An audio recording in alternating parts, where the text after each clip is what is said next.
Hi students, today we are going to study the subject Sustainable Engineering.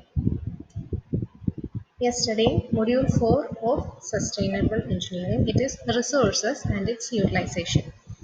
In today's session, we are going to study about the basic concepts of conventional and non-conventional energy. So let's see what is in this module. So we know that energy is an important input for development.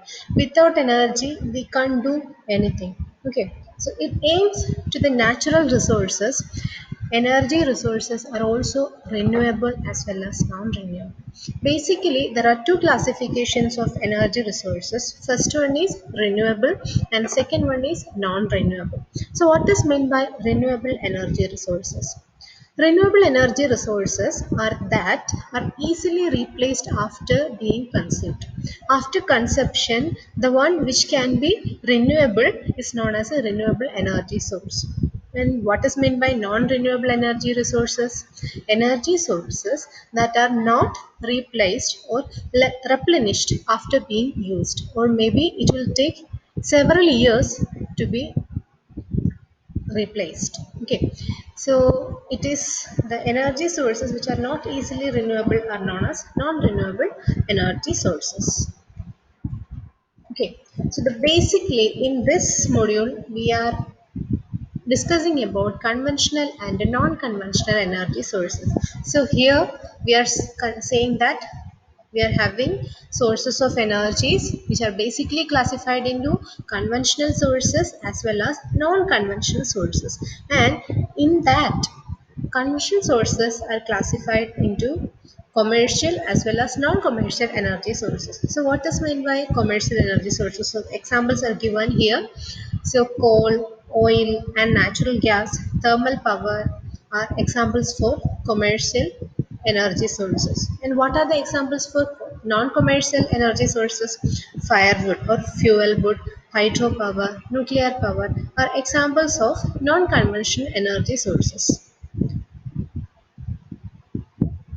And what are the examples for non-conventional sources? They are solar energy, wind energy, tidal energy, geothermal energy, biomass-based energy. So this is all about the basic classification of energy sources in terms of sustainability, and these are the examples for that. Now let's look into what is meant by conventional energy sources. Energy that has been used for ancient times is known as conventional energy.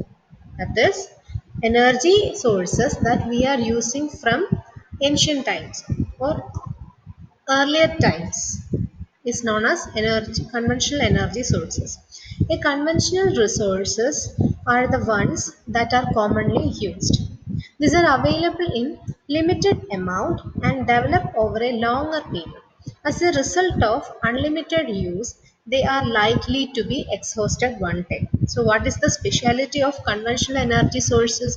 We are using conventional energy sources from ancient time, and we are commonly using conventional energy sources, and if we use conventional energy sources extremely, it will exhaust one day.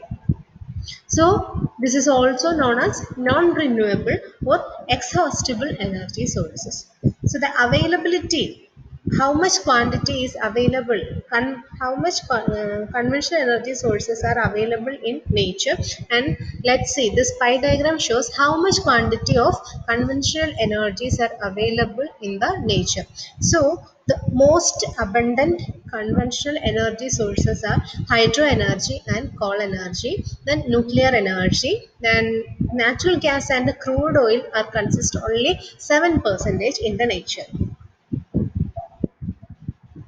Okay, so in the basic classification itself, I told you that conventional energy sources are of two types. First one is commercial energy sources, and the second one is non-commercial energy sources. So what is meant by commercial energy sources? The sources of energy that are usually available in costly to the users are referred to as commercial energy sources. So from that example itself, we can say that energy sources are given to the user by paying a certain amount of money. Okay, so the energy sources which are costly to the users are referred to as commercial energy sources. And what is meant by non-commercial energy sources? The sources of energy that are usually available in free of cost. So the energy sources that are available to the user in free of cost are known as non-conventional energy sources. Okay, so sorry, non, it is not non-conventional, it is non-commercial energy sources. Okay, now let's look into what is meant by non-conventional energy sources. So the basic classification of energy here, it is conventional and non-conventional. In that, conventional has two categories: commercial and non-commercial energy sources. So now we are going to discuss about the second category. It is non-conventional energy sources. So energy that has been used used from natural resources which are made artificial is known as non-conventional energy source. So then non-conventional energy means it is available from natural resources and then it is converted into energy forms by using certain artificial technologies. Okay, so a non-conventional resources are the one that work but are not commonly used. Okay, these are available in unlimited amount in nature since they can be renewed over relatively short period of time. It can reproduce themselves in the nature. So what is the speciality of non-conventional energy sources? It can reproduce themselves in nature. It is available in abundant in nature and it can reproduce themselves. Okay. So these are also known as renewable or inexhaustible energy resources. Okay, so let's see what are the examples for non-conventional energy sources. First example is solar energy. Okay, so this is available in abundant in our nature. We have plenty of solar sunlight, isn't it?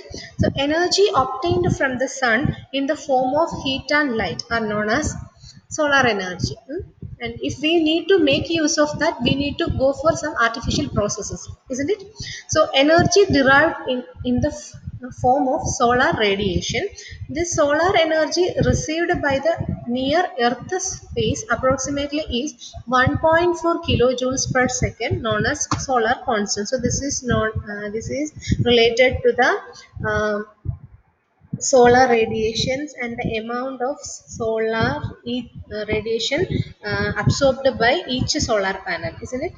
Okay, so the heat energy is used in solar heating devices like solar cooker, solar water heater, solar furnaces, etc. The light is used in solar cells. Okay, so what are here it shows what are the devices make use of solar energy using photosynthetic and a biological process for energy trapping. So here in solar panel it uses photosynthetic and biological processes for energy trapping. In the process of photosynthesis, green plants absorb solar energy and convert it into chemical energy stored in the form of carbohydrate. This comes in the case of plants and a similar process happens in solar panel also. Okay. So next category of non-conventional energy is wind energy. Air flows can be used to run wind turbines. Wind energy is used in windmills, which convert the kinetic energy of the wind into mechanical energy or electrical energy. A single windmill produces only a small amount of electricity. Large number of windmills in a large area coupled together to produce more electricity in wind energy farms. The minimum wind speed required is 15 km per hour.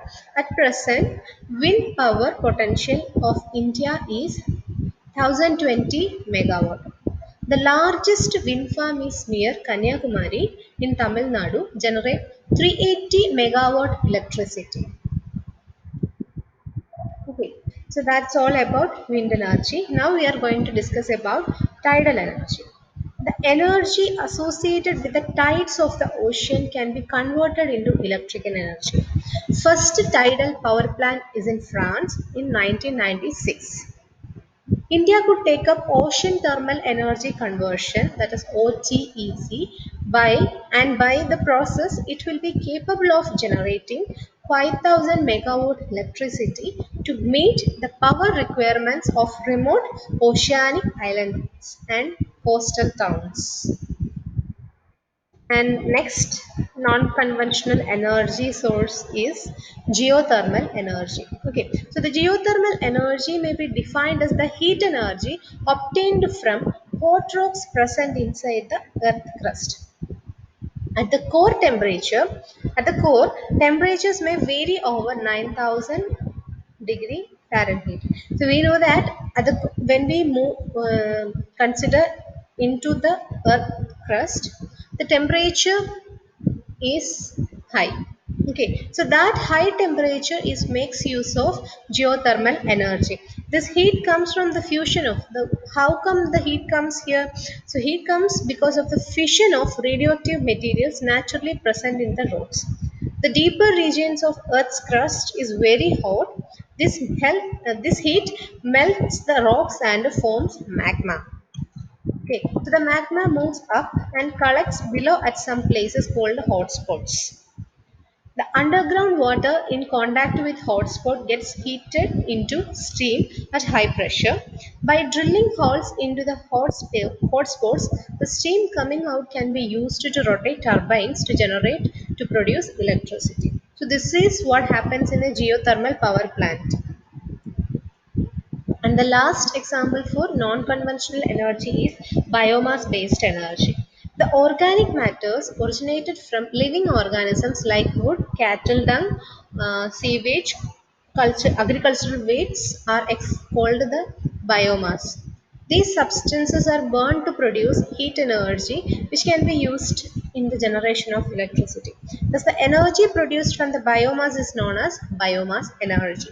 Okay, so this is all about biomass energy. So, energy obtained from the material of living organisms. Okay, so this is all about conventional and non conventional energy resources.